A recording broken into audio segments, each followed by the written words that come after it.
नमस्कार. Mandesh Bhushan YouTube channel मध्ये सर्वप्रथम आपले सर्वांचे स्वागत. आज आपण सातारा जिल्ह्यातील मान तालुक्यातील मारडी या गावी आलो आहे.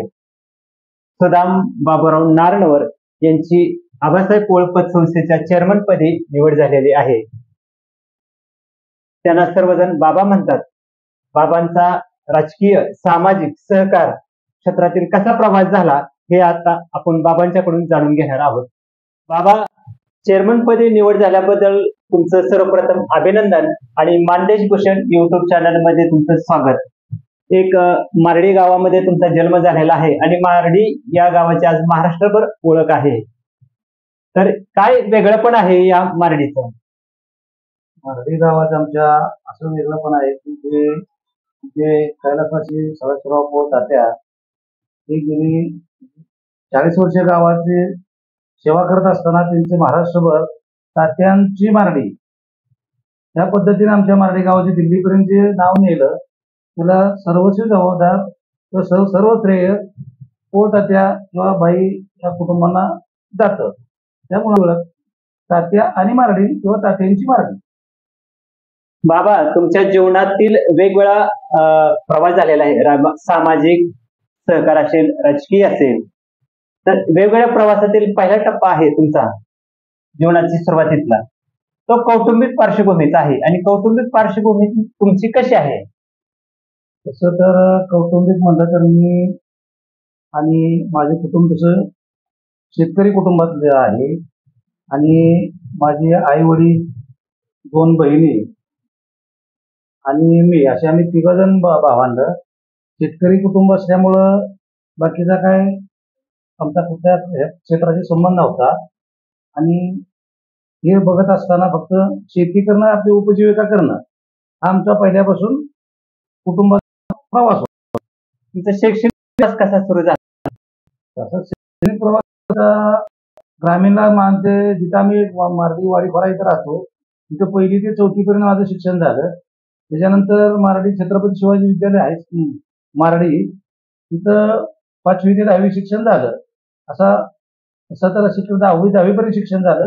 त्याच्या पुढे परिस्थितीनुसार बाहेर गावी जाऊन शिकता आलं नाही, त्यामुळे 10वी पर्यंत शिक्षण माझं थांबलं गेलं. बाबा, 10वी पर्यंत तुमचं शिक्षण पूर्ण झालेलं आहे, पण त्यानंतर तुम्ही जीवनाची सुरुवात कशी केली? 10वी पर्यंत शिक्षण झाल्यानंतर तसं तर मला बाहेरगावी जायचं होतं शिकायला, पण परिस्थिती अभावी जाता आलं नाही. त्याच्यानंतर एक गाव लेवलला एक जाहिरात निघाली की स्वस्त धान्य दुकान, आणि ते मी एक म्हणजे प्रवास किंवा टाइमपास म्हणून फॉर्म भरला आणि त्यावेळी मला ते परवाना मिळाला गेला. आणि त्याच्यानंतर माझ्या संपर्क आला की जनतेची की बाबा 5-6 वर्ष मी ते रेशनिंग दुकान चालवलं आणि स्वतः मालक होतो आपण. त्याच्यानंतर थोडे दुकान चालवत असताना वैयक्तिक व्यक्तीचा संबंध येणं जाणं येणं त्याच्यामुळं थोडं मी गावात येऊ जावं लागलो आणि त्यामुळं मग माझं पुढचं शिक्षण बाहेर जाणं थांबलं. उपजीविका भागायला लागले, थोडंसं दुकानातून 2 पैसे मिळायला लागले आणि त्यामुळं मग माझा पुढचा शिक्षणाचा प्रवास थांबला गेला. बाबा, तुम्ही सांगितलं की रेशनिंग दुकान चालवत असताना लोकांशी संपर्क आला, अर्थात या संपर्काच्या माध्यमातून तुम्ही सामाजिक कार्याकडे वळाला. पण एक प्रश्न पडतो की सामाजिक कार्याचं रूपांतर राजकारणाकडे झालं का? ठीक आहे, राजकारणाचा विषय असा येतो की सामाजिक कार्याची प्रत्येक लहान थोर गोरगरीब माणसाचा संबंध येत होता. आणि त्याच्यानंतर राजकारणात वळायचं कारण तर मी 10वी झाल्यानंतर आदरणीय आमचे पोळ तात्या कैलासवासी पोळ तात्या यांनी आमच्या 1991 साली आमचे वडील यांना तिकीट दिलं ग्रामपंचायतचं आणि त्या तिकिटाला मला इच्छा नसताना त्याच्याबरोबर राहून काम करावं लागलं किंवा ती सीट मला ती निवडून आणली आम्ही. आणि ती सीट निवडून आल्यानंतर थोडंसं त्याच्या अगोदरही वडील माझे 5 वर्ष ग्रामपंचायत मेंबर होते आणि नंतर आपण स्वतःचं मत देऊन निवडून आणल्यामुळं थोडा इच्छाशक्ती वाढल्यामुळं राजकारणाचा प्रवास थोडा सुरू झाला आणि त्यानंतर मग पार्ट टाइम फुल टाइम असं राजकारण करू लागलो मी. आता वडिलांच्या नंतर ग्रामपंचायत निवडणूक तुम्ही लढवली का एखादी? मी तशी ग्रामपंचायत मला नाही लढवली, पण मंडळीने लढवली होती. त्यावेळी आमची मंडळी 2005 ते 10 या कालावधीत बिनविरोध निवडून आणण्यात मला यश आलं तसं. आताच तुम्ही सांगितलं की वडील आणि पत्नी दोघांनी ग्रामपंचायत सदस्य पद भूषवलेलं आहे. पण प्रश्न पडतो तो तुमच्या संदर्भातला. तो म्हणजे तुम्ही एखादी निवडणूक लढवली का? मी निवडणूक तशी लढवलीच नाही. तुम्ही ती दोघं वडील ग्रामपंचायतला गेले, मंडळी ग्रामपंचायतला गेले. त्यामुळं मला पुढं थोडं लागत लागत मला थोडा सहकार क्षेत्राचा नाद लागला. त्यामुळं मी 2017 साली पहिल्यांदा आबासाहेब पोळ पतसंस्थेचा संचालक झालो आणि नंतर उर्वरित 19 साला लगेच 2 वर्षानंतर मान तालुका खरेदी विक्री संघाचे इलेक्शन मला म्हणजे लढलो गेलो आणि मी चांगल्या मतांत निवडून आलो. त्यामुळं थोडा मला सहकार क्षेत्राचा नाद लागत गेला. त्यामुळे मी राजकारणापासून थोडं राजकारण हे करून सहकार क्षेत्रात मला जरा हे वाटायला लागलं. त्यामुळे सहकार क्षेत्र मी पसंत करून सहकार क्षेत्रात काम करू लागलो. आणि आता तुम्ही आणि हे करत असताना माझं काम करणं किंवा काम बघून आमचे नेते ते मनोज पोळ, युवा नेते मनोज पोळ यांनी मला चालूच्या ह्याला एक चेअरमन पदाची रिक्त जागा झाली होती. त्या जागेवर चेअरमन पदी विराजमान होण्याचा मान दिला किंवा मला ते पद दिलं त्याने आणि बिनविरोध चेअरमन आबासाहेब पोळ पतसंस्थेचा बिनविरोध चेअरमन मी तिथे झालो. बाबा तुम्ही आता सांगितलं की मनोज दादांनी चेअरमन पदी बिनविरोध निवड केलेली आहे आणि काम करण्याची संधी दिली एक सहकार क्षेत्रात. पण अजून एक प्रश्न आहे. तो प्रश्न म्हणजे की तात्यांचं तुम्हाला मार्गदर्शन मिळालं, बाईंचं मार्गदर्शन मिळालंच, पण गावातील अजून काही व्यक्ती ज्या वेगवेगळ्या क्षेत्रात काम करत असतील त्यांचा सहवास किंवा मार्गदर्शन तुम्हाला लाभलं का? मी राजकारणामध्ये सहकार क्षेत्र किंवा राजकारणात येण्याचं कारणच असं आहे की थोडं काही गोष्टी लहान मुलाचं पाय पाळण्यात दिसते. त्या पद्धतीनं तात्या आमच्या घरी येत जात होते आणि त्याच्यानंतर मला थोडंसं त्यांनी राजकारणात काय धडं दिलं आणि त्यांच्या संग मला काम करण्याची संधी 15-20 वर्ष मी त्यांच्याबरोबर खांद्याला खांदा लावून काम केलं आणि मग ते तात्या असतील, बाई असतील, त्यांच्यामुळं मी इतके दिवस राजकारणात टिकून राहिलो. त्यांच्या व्यतिरिक्त मला आज इतका आनंद होतोय, त्यापेक्षा दुःख इतकं होते की ती व्यक्ती किंवा ती कुटुंब मी चेअरमन झालेलो बघायला पाहिजे होतं.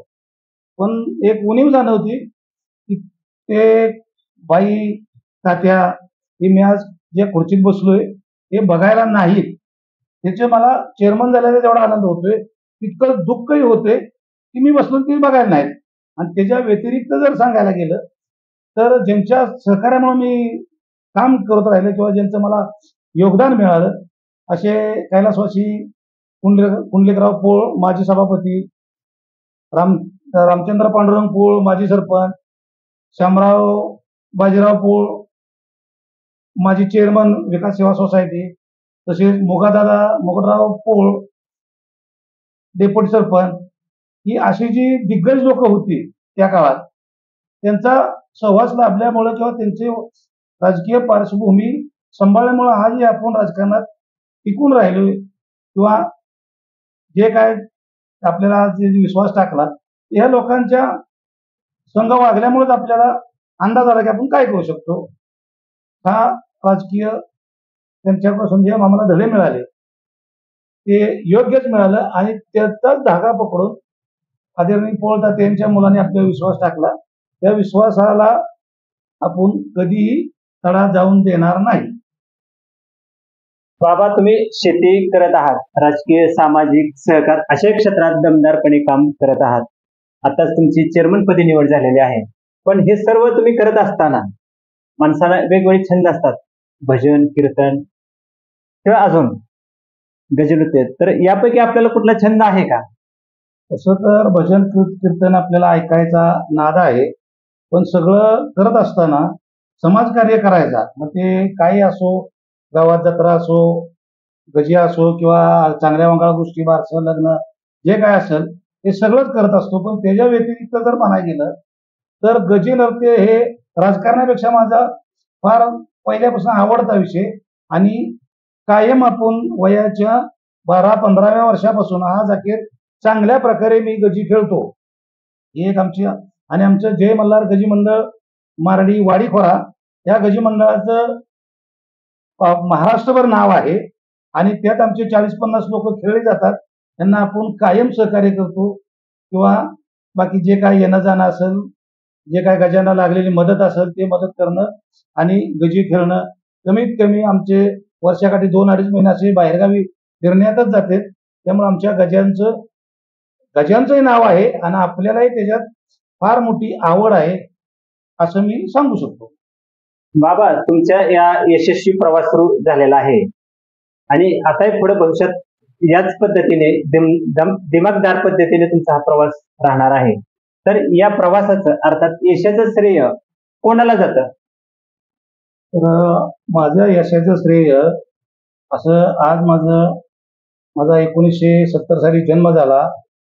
ते माझे आई वडील आणि छोट्याशा कुटुंब, फार गरीब कुटुंब, त्या गरीब कुटुंबात जन्म झाला आणि त्याच्यानंतर आपण पुढे शाळा कॉलेज बाकीचं करत गेलो आणि हे जे यशाचं श्रेय म्हणायचं ते आमच्या वडिलांना राजकारणाचा नाद असल्यामुळं ते थोडं मी तिकडं वळत गेलो आणि त्याच्यानंतर जे राजकारणाचा किंवा सहकार क्षेत्राचा नाद लागला त्याचं सगळं श्रेय माझे आई वडील, 2 बहिणी, नातेवाईक यांना सगळं श्रेय जातं. आणि दुसरी गोष्ट, आतापर्यंत मला माझे आई वडील असतील यांनी कधीही विचारलं नाही की गावात गेला काय करतो काय नाही. त्यांना माहित आहे आपला पोरगा वाईट तर काय करत नाही. त्यामुळं माझ्या सगळ्या यशाचे मानकरी हे माझे आई वडील. त्याच्यानंतर 1996 साली माझं लग्न झाल्यानंतर जो बाकी एक बायकोई नावाची वस्तू आली, म्हणजे व्यक्ती घरात आली, ती आई वडिला समानच आली की त्यांनी बिचारीने मला आज तागायत कधी विचारणार तुम्ही इकडे जा, हे काम राहिले ते काम राहिले, जेवण जे काय असेल ते वेळेचा डबा देणं आणणं हे सगळं काम आई वडिलांच्या बरोबर माझी धर्मपत्नी आजही करत असते. त्यामुळं हे सगळं श्रेय माझ्या 2 बहिणी, मुलं किंवा आई वडील, बायको यांना किंवा नातेवाईक माझे मित्र यांना हे माझं सगळं श्रेय जातं. बाबांनी आत्ताच आपल्या मानदेश भूषणला मुलाखत दिलेली आहे आणि या मुलाखतीमध्ये त्यांनी त्यांच्या जीवनाचा प्रवास आपल्याला सांगितलेला आहे. एका सामान्य कुटुंबात जन्म झाला आणि असामान्यपणे कर्तृत्वाकडे त्यांनी वाटचाल सुरू केली. खरं तर शिक्षण कमी आहे आणि ते आपल्याला कुठंतरी त्यांना जाणीव होत होती, पण तेही बाजू त्यांनी बाजूला ठेवली आणि आहे त्या शिक्षणाच्या शिदोरीवर त्यांनी त्यांच्या जीवनाचा प्रवास सुरू केला आणि हा प्रवास सर्वांनाच प्रेरणादायी ठरलेला आहे. बाबांच्या भावी वाटचालीस मानदेश भूषण YouTube चॅनल तर्फे मनापासून शुभेच्छा.